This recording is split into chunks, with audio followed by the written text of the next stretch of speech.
Super Duper Morning Show. We got a special guest joining us in the building. First time on the Super Duper Morning Show, right? What? No. It's not? No. Dude! I've been here once during the campaign. Oh, so first time as an MP? Yeah. On the Super Duper Morning Show. There we go. We have MP Chris Wever here with us this morning on the Super Duper Morning Show. Good morning, MP. How you doing? Good morning, Super. Good morning, Spoon. SMG. Mm-hmm. Morning to you. To everyone listening today, good morning.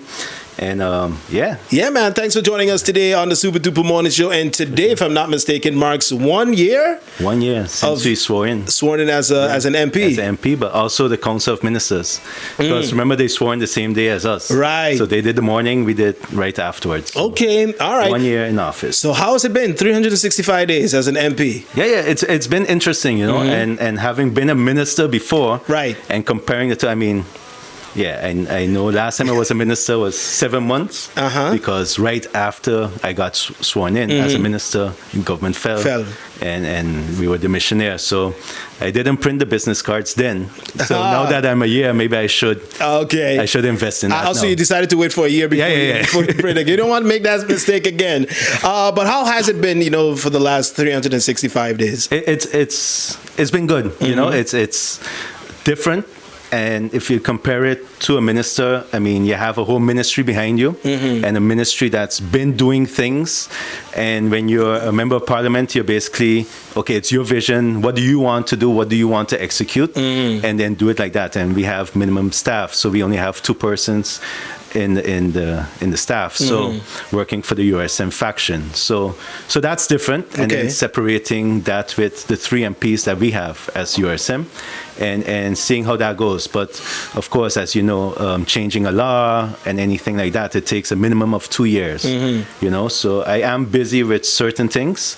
So I'm hoping to be able to execute some things, but there are some low-lying fruit that I'm also looking to tackle, and also advocate for some of the things, like if you listen, Performing Arts Center, when it comes to the special needs education. Right. What I'm actually looking to tackle too is a predators list, a sexual predators list. I think that is necessary. I think having been a social worker in the community as well, for the Catholic School Board, and also listening to some of the stories and seeing what's happening. And we heard the stories too, right? What happens with teachers. Yeah. And these are things that have been going on since back when we were going to school. So it's things we have to tackle. I know St.Maarten is a small community, so maybe not to the extent as the US, where you can restrict persons from where they live, anything like that, but it needs to be public domain, It needs to be public information. When we look to hire teachers, when we look to hire persons within our educational field, whether they're in the schools or not, we need to be able to prevent these types of acts from happening to our children. Yeah. Now you've heard MPs saying, yeah, you know what, working across party lines, I'm down for that. But you haven't really seen it much. You're one of the few that I've seen, cross the party lines and say, hey, let's work and team up together. If I'm not mistaken, I believe it was you and MP Otley. Yeah. Correct. Yeah. Right. Correct. Well, what I try to change, and I'm happy to see more MPs falling in line with that as well. When we take the trips abroad, especially when it comes to Parlatino, Parliament's been getting a lot of slack as well when MPs travel, and then the community is like, okay, but what's happening? We don't hear anything back from what's happening. So what I've done little videos. I don't know if you follow that as well. When I go in meetings in Panama, or last time in Chile, I've recorded it and I put it out there. And also what I try to do is when I'm in a committee meeting, whether it be with my coalition partners or opposition member, I always ask them, hey, let's do a shared press release. Because at the end of the day, when we're abroad, it's not about opposition coalition. We're there for one front, and that's the benefit of St.Maarten. Yeah. Now, that same colleague MP that we were talking about, MP Otley, today he actually gave the government of St.Maarten an F, a 3 out of 10. That's, in his opinion, that's the grade that he would give the current government of St.Maarten based on, the different situations that the island has been going through, from the GEBE crisis and the fuel and energy, the insurance, taxes and all of that. What would you have to say to his comment on the failing grade that he gave the current government? I mean, as an opposition member, I can understand where he's coming from. I mean, I think that's part of the role that they play as opposition, but also as an individual, he's entitled to his opinion when it comes to that. What I have to say about the government in a whole, I mean, we've been there. I mean, the government has been there also for a year right now with this Council of Ministers that's there. I kind of compare it to, when you buy a fixer-upper, it's like you can tell people, I bought a house, but it takes a while to get the house back together, right? So basically, that's what we inherited. It's been years of neglect in different ministries. I mean, if you look at education and what needs to happen there, VROMI and all these other ministries, and as opposition, you quite often hear, but the government keeps going back to say what's wrong. But I think it's more as an information, because just how opposition goes back when it's to toot their own horns as well, but fair is fair. We are able to go back as well to say, hey, but this was wrong. So that's why it's taking long now to fix these issues that we're having. If you're looking at things that happened in the past as well, I mean, we haven't had an ombudsman report against anyone from this Council of Ministers. We haven't had these investigations happening like what we had in the past right now. So, I mean, that's a positive, but also it takes time to get things back together. And sometimes it's not visual, but it's really the paperwork that needs to be done to ensure that things get done the right way this time, Now, if you had to give the current government a grade, what grade would you give it? So he gave it an F, a 3 out of 10. Out of 10, what would you give it? I'll be fair. I'll give it between a 7 and an 8 because work needs to be done. There are certain things that we're still seeing. Okay, let's move forward with certain things. But I know in the background things are happening, right? Maybe the public is not seeing it right now, and persons are hurting in the community and will continue to hurt for a little bit. But I mean, we have to do the best we can to help the persons that are in need. Yeah. Okay. Now, what about, because we've seen, especially like you mentioned, you were Minister of ROMI for at least 7 months back in your tenure. And then you've seen, the progress or what's happening with VROMI now. There's a lot of things happening, a lot of complaints based on the Ombudsman report. I'm not sure if it's this current minister or it's mainly, I think if you look at the dates, it was from, I think the end was 2024, 2023. Correct. I can't remember. But have you had some of those same issues that you're still seeing now appear within that ministry? I mean, when you were a minister at that time? Yeah, when I was minister, at the end of the day, I tried to. I mean, there was a different, different players within the ministry as well. You had Louis Brown, very experienced. You had Mr. Boncampa, also very experienced. And I think when you have a good working relationship with your ministry, you get things done. And I think Minister Gums right now is trying to do that as well. There's some new faces within the ministry as well. But there's also old habits that are there and that are within. I mean, some people don't want to say it, but there are certain civil servants, and I do applaud most of the civil servants, but there are some that are stuck in their old ways, which is also hampering the progress of what's happening. And it's not to say in government that you can say, okay, well, we're going to get rid of you tomorrow. You know what I mean? It's a process that has to take place, and seniority often feels like, okay, well, this minister's here temporary. I'm going to still do what I have to do because at the end of the day, I'm going to stay.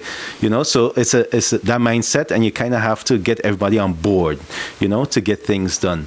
Some of the things that I've done as Minister of ROMI at the time was the cleanup campaign that we're hearing back now. We had a controversial with the Alegria, with Morgan Group, that person's addressed me afterwards. But if you look at it the long term, it was never about Dolphinarium. That has nothing to do with VROMI, right? The Ministry of TIAT has to give permits for those kind of things. What I was mostly looking at is they're looking to build a pier, right, to be able to do the water taxis. And if we're looking in the future to do home porting, we need to get different access. Look, we had 6 ships in yesterday, and the traffic was horrible. you know. And I think today we have 7. Yeah. So we have to look at alternative ways without looking at, because road work's going to take a long time to build new roads, right? So what we're looking at is alternative ways. And if we look at the water taxi situation, we can go from the airport straight to Phillipsburg, or even if cruise ships, if we're looking to home port, they can at least offload their check-in bags and then still be able to take a tour. Right. You know what I mean? So we have to look at alternatives, but also persons living on this side of the hill that has to work on that side of the hill, they can catch a water taxi from town, head down that way. It alleviates some of the traffic congestion. You know, it's not going to alleviate all, but it's going to help, because you need to do alternatives. So that's what I was looking at. I'm happy I did speak with the Minister of Romy, so that is still on the table in the sense that he's looking at that as well, to be able to do the pier. Of course, the whole water rights situation, what I understood, the Morgan hotels, and even looking at the amount of water that they wanted in the beginning, they just want to be able to utilize the pier as well. So hopefully those conversations will continue. Some of the issues that you're hearing out there is, permits are taking long and this and that. But at the end of the day, I have faith that this minister will be able to get his team together and make sure push out the permits that are there, you know. Okay. We saw recently in Parliament, your party leader, the current Prime Minister, Dr. Luc Mercelina, got a lot of criticism, you know, for the way how they feel, at least some parliamentarians feel that the way how he's handling the country is not how it should be, and it should be better. What are your thoughts on that? Well, it's the same thing, right? So there's a lot of things that people see, but there's a lot of things that are happening behind the scenes as well. I mean, if you looked at the meeting with the union with the ambulance and the fire department, you know, if I listen to the Minister of VSA, a lot of the issues that concern the ambulance have been resolved, but they're just supporting the fire department, and therefore they also were on a go slow, or as they say it, you know, I can't say they are, but they were just supporting the fire department.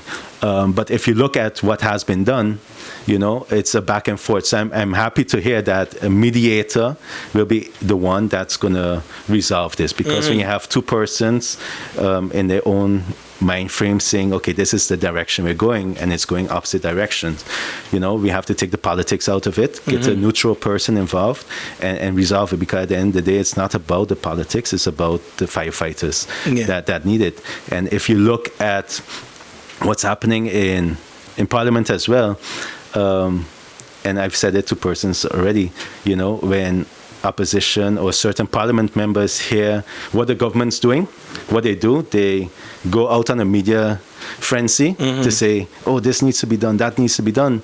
And then when it happens, because they already know government was working on it, they say, oh, because I brought it up, this is what's happening, you know, and we saw that as well with the GB saga. I mean, we had the Prime Minister come in and explain the whole GB, and saying that he's going to allow BTP to be the regulatory body, you know, when it comes to the adjustment of pricing and all that stuff. And then you have MPs going on radio, BTP should do it and this and that, making it seem like it was their initiative, you know, but government, the Prime Minister and the Minister of TIAT already are busy with it, you know, so it's you have to be careful. I think the public needs to be able to see what's going on and read through it and really follow the Parliament meetings, because quite often, if you look at certain Parliament meetings, we have about maybe 50 viewers at a time, you know, but then certain Parliament meetings, when there's a big controversy, like the last TIAT committee, you know, is like the server almost crashed, because there's so many people, you know, the popcorn, I couldn't even find popcorn in the store, you know, but we like that sensation, you know, but to be very much informed, we have to follow all these Parliament meetings, follow carefully what people are saying and how they're saying it, you know. I'm always a person, I came into this not for personal gain, not for the politics in it, but actually to make that change for the people of St. Maarten. And I kept saying as well, I'm looking max at, if I'm lucky enough, 3 terms, and then I would be able to guide somebody else in the meantime to be able to take over, right? I don't want to be a politician that's there until, I can't even walk no more, anything like that. I want to be able to give back to the community, but also make sure there's persons behind of me that are able to take up that mantle. Yeah. Now you gave the current government a score of 7, 8. It's pretty high. Maybe I would say maybe a 6, 7. But that would have been the easy.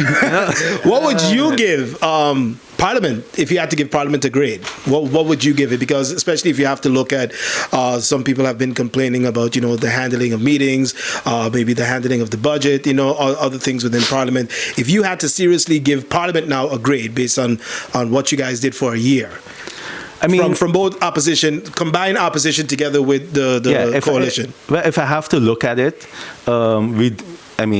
again, you have to see who these complaints come from as well, right? From what I'm seeing over the years, I think we've had more meetings called now because actually we just have a meeting week and then we have a preparation week, right? And then the preparation week is kind of what we're in now. You're supposed to read up on the documents for the meeting week the week after.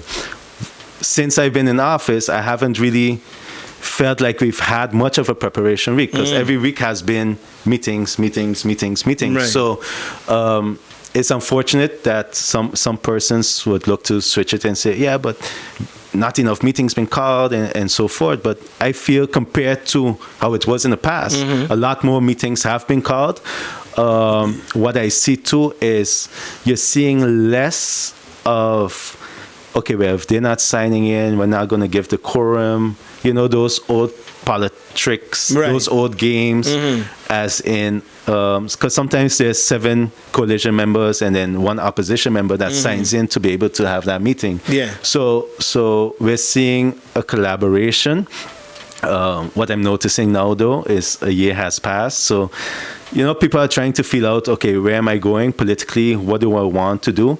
But if I give it a grade right now, seeing that I'm part of the Presidium, I'm going to give it I'll give it a good, let's say a 7, because at the end of the day, there's always work to be done. There's some things that I can see, okay, because we have question hours now. We haven't seen that before as much as it's being used now and utilized, So I'm seeing a good 7 with improvement, and hopefully next year hopefully I can come back here again for year 2 and say, okay, well, we're heading to an 8, and slow progress, and also government to be able to say, okay, well, they're from a 7.5, they're also to an 8 now, right?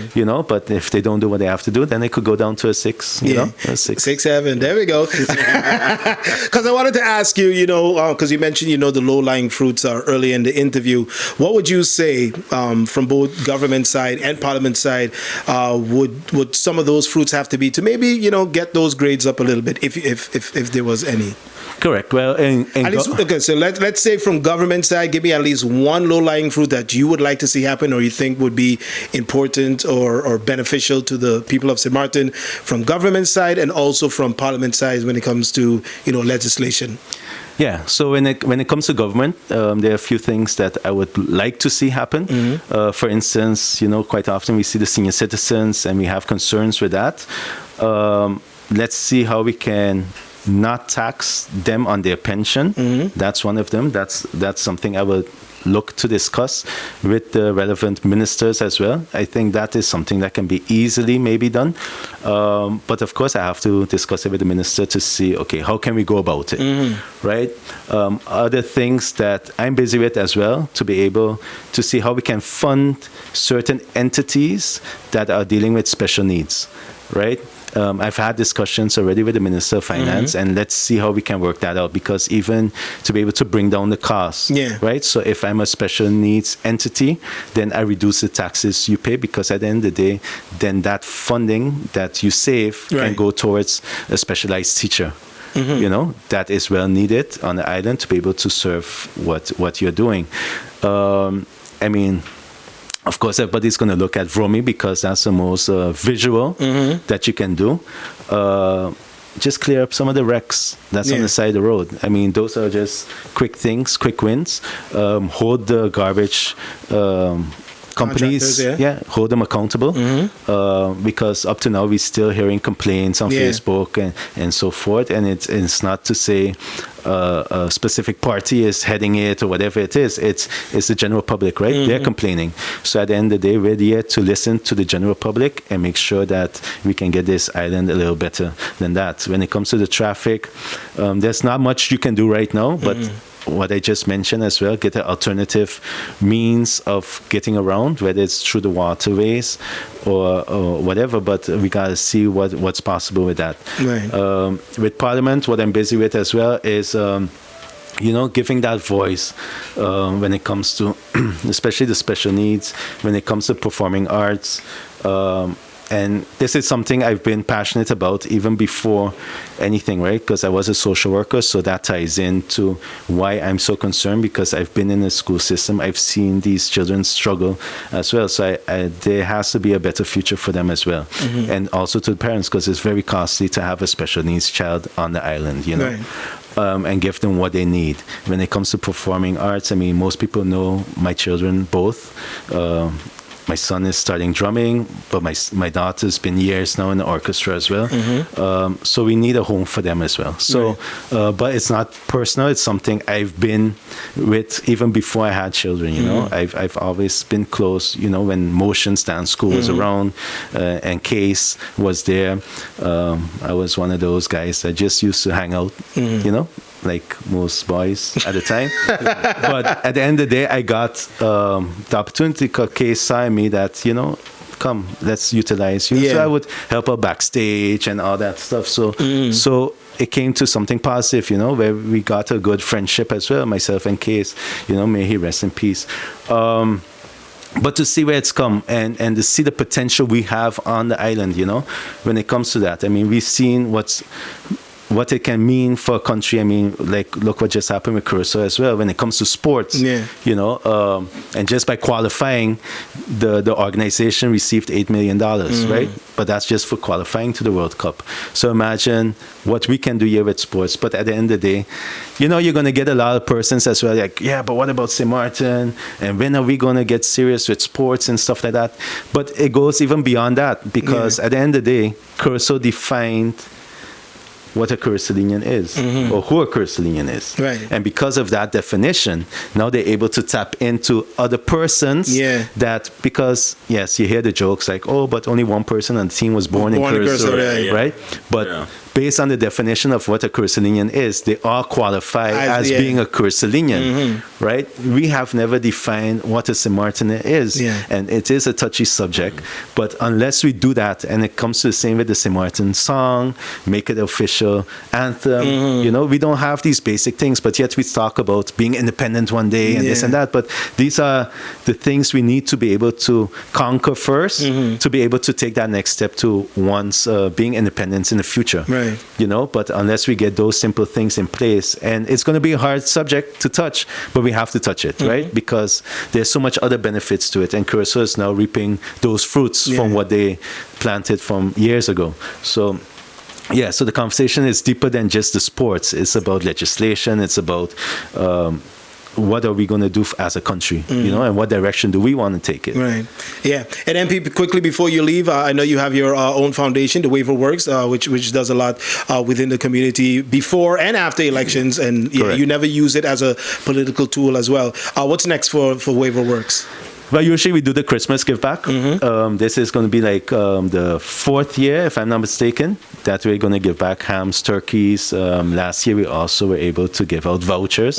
Besides that, to be able to shop at a grocery store, to give that extra, because some persons, besides the ham and the turkey, they don't have anything else, right? So you want to give them some funding to be able to also get other things to go on the side, So I'm still finalizing those kind of things. I'm having a good conversation, not being directly as a board member for the foundation, but more as a spokesperson for the foundation, that I'm able to utilize and see, okay, which companies, businesses, entities want to join forces.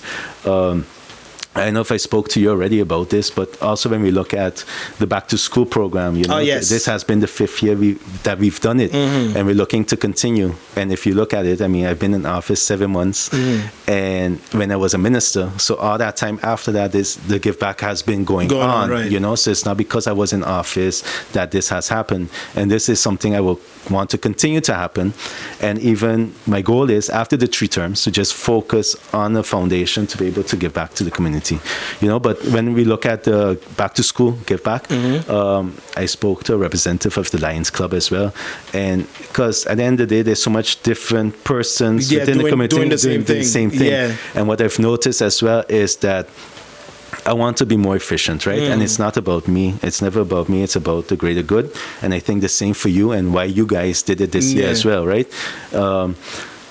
I want to be able to collaborate. So everybody come together if we're doing the same thing, because I want to eliminate some persons, and you're going to have it all the time. People trying to double dip, you know? So they come by me for something, and then they go by you, and then you get 2 school bags, and then somebody else is left without, you know? So I'm looking to be able to maybe have a meeting sometime before the summer to be able to get things in order.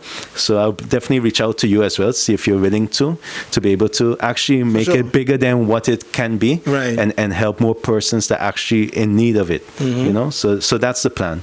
But right now I'm focusing on the Christmas give back and see how we can do that. All right, MP Christopher Wever here with us this morning on the Super Duper Morning Show. 1 year in Parliament, and he's here, you know, to talk about his experience over those 365. So got to thank him for coming in today. And before you leave, MP Wever, have to ask you the question of the day. When it comes to cheeses, what's your favorite to eat or snack on? Cheese. Well, cheese. Not cheesies like I told big homie. Okay, cheese. Well, definitely, I mean, everybody goes for the Gouda, of course. But what we've recently tried out was the truffle cheese. Truffle cheese? Yeah. Okay. Truffle cheese, yeah. So you grate it on a pizza and stuff, melt it out. It's really good. So the truffle cheese and the Gouda cheese, and occasionally the oat cheese. Okay, well, the oat cheese, yeah. My mind just went into something else. The old cheese, you're done now. MP, thank you for joining us today. Thanks for having us. Keep up the good work, and let's see what happens, like you said, within the next 365, or hopefully if you guys get to do the whole term, we can see what grade. For sure. And if I come back for year 2, I'll bring the business cards for everyone. All right, sounds good. MP Wever here with us today. If anybody wants to get in contact with you, I know you're also a guy that's pretty open and you know, always open to talk. How can they get in contact with you? Facebook, you can just search up my name, ChrisWever. My phone number, 5598567. That's been my phone number since I've moved back to St.Maarten after coming from the Netherlands. And when I went to Parliament, they gave me another phone number, but I said no, just change it to my original number, because at the end of the day, I'm here for the people, right? So I have no reason to hide my phone number for anyone, and that's a number that's going to stay with me. So 5598567. All right, MP, thank you for joining us today on the Super Duper Morning Show, and much success. Thank you. All right, Laser 101, that time at 9 is coming up next.